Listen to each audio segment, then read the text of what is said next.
Guys good morning, welcome back to Shreya study tutorial.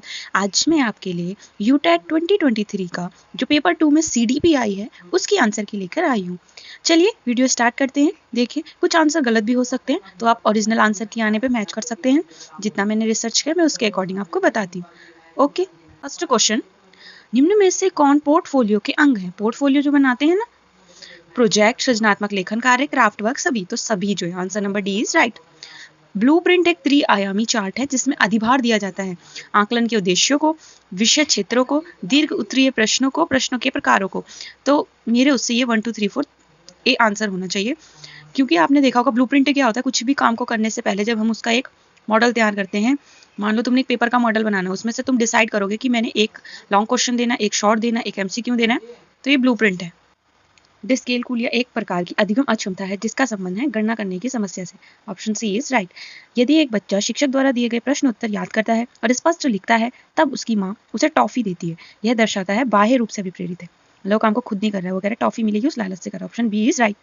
माता पिता से वंशानुगत रूप से प्राप्त जीन के कारण होने वाले विकास जैसे लंबाई एवं वजन, मस्तिष्क, हृदय एवं फेफड़े आदि का विकास इत्यादि, ये सभी किसकी भूमिका को इंगित करते हैं? जैविक प्रक्रियाओं की। Option D is right. Rohan आत्मसम्मान प्राप्त करने की ओर बढ़ता है, निम्नलिखित में से कौन सा विकल्प उक्त कथन के संदर्भ में सही है? वह आत्मसिद्धि स्तर से एक पद आगे है या एक पद पीछे है, या मौसलों के आवश्यकता पदानुक्रम के निम्न स्तर पर है, वह मौसलों के आवश्यकता पदानुक्रम के दूसरे स्तर पे है। इसका बी और डी दोनों ऑप्शन है। आप इसकी जब आंसर किया तब दी, मेरे अकॉर्डिंग इसका बी है।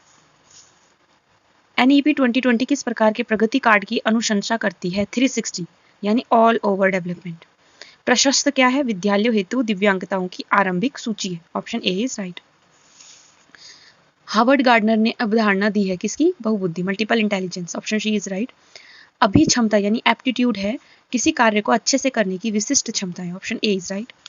विद्यार्थियों को पाठ्यक्रम के अंत में दी जाने वाली वार्षिक परीक्षा उदाहरण है मूल्यांकन का। विशेष आवश्यकता वाले बच्चों के संदर्भ में अनुकूलन है विद्यार्थियों की आवश्यकता को समायोजित करने के लिए आकलन सामग्री, पाठ्य चर्चा और कक्षा के वातावरण को समायोजित करना। Option D. अभ्यास का नियम थॉर्नडाइक ने 3 नियम दिए थे: तत्परता, अभ्यास और प्रभाव। निम्न में से कौन प्राथमिक पुनर्बलन है? भोजन। सबसे प्राथमिक है भोजन। विद्यार्थियों के सीखने को प्रभावित करने वाला बाह्य कारक कौन सा है? टीएलएम यानी टीचर लर्निंग मटेरियल, जो आता है टीचिंग लर्निंग मटेरियल। श्रव्य दर से अध्येता के सीखने की कौन सी विधि सबसे अच्छी है? करके सीखने के अवसर देना। संसक्ता समूहों के सदस्यों के बीच एकताबद्धता एवं परस्पर आकर्षण को इंगित करती है। इसकी व्याख्या है जैसे जैसे समूह अधिक सशक्त होता है, समूह के सदस्य एक सामाजिक इकाई के रूप में विचार, अनुभव एवं कार्य करना प्रारंभ करते हैं और पृथककृत व्यक्तियों के समान कम।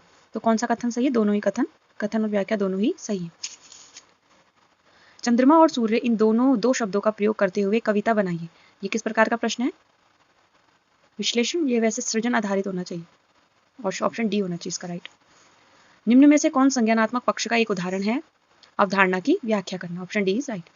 शिक्षक को विद्यार्थियों का आकलन किस प्रकार के प्रश्नों द्वारा करना चाहिए? प्रोजेक्ट आधारित प्रश्न भी पूछने चाहिए, वस्तुनिष्ठ भी पूछना चाहिए, निबंध आधारित भी, इसलिए उपरोक्त सभी। निम्न में से कौन सा विकल्प सही है? मानसिक रूप से दिव्यांग बच्चों के लिए व्यक्तिगत शिक्षण योजना बनाने की आवश्यकता। Option C. निम्नलिखित में से कौन सा प्रश्न बच्चे की समझ को आकलित करने के लिए सबसे अच्छा है? उसकी समझ। सूरज किस दिशा से निकलता है? 15 अगस्त के दिन क्या हुआ था? प्रधानमंत्री का नाम क्या है भारत के? धूप में कपड़े जल्दी क्यों सूखते थे? Option D. निम्नलिखित में से सृजनवाद का सिद्धांत है बच्चे अपने ज्ञान का सृजन स्वयं करते हैं। Option C. निम्नलिखित में से कौन सा कथन विकास के संदर्भ में सत्य है? विकास जीवन पर चलने वाली प्रक्रिया है। विकास के कुछ आयामों द्वारा घटकों में वृद्धि हो सकती है, दूसरे ह्रास का प्रदर्शन करते हैं। शारीरिक अंगों तथा या संपूर्ण जीव की बढ़ोतरी को विकास कहते हैं। विकास का मापन या मात्रांकन किया जा सकता है। डी तो रॉन्ग है, तो 1 2 3 1 2 हो सकते हैं, 1 2 3 भी हो सकते हैं। 1 2 होगा क्योंकि ये है ना शारीरिक अंगों की बढ़ोतरी को विकास, शारीरिक अंगों ने संपूर्ण विकास, तो थर्ड और फोर्थ गलत है, इसका 1 2। निम्नलिखित में से स्थूल पेशीय कौशल कौन सा है? उछलना कूदना, ब्लॉक बनाना, सीढ़ियों पर चढ़ना उतरना, दौड़ना। तो इसका 1 2 3 4 दोनों होना चाहिए। क्रिया प्रसूत अनुबंधन किसके द्वारा दिया गया है? स्किनर।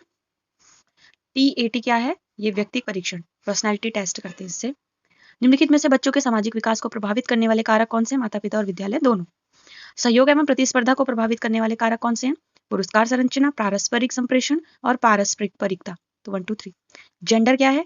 जेंडर पुरुष या महिला होने का मनोवैज्ञानिक और सामाजिक सांस्कृतिक आयाम है। Option C is right.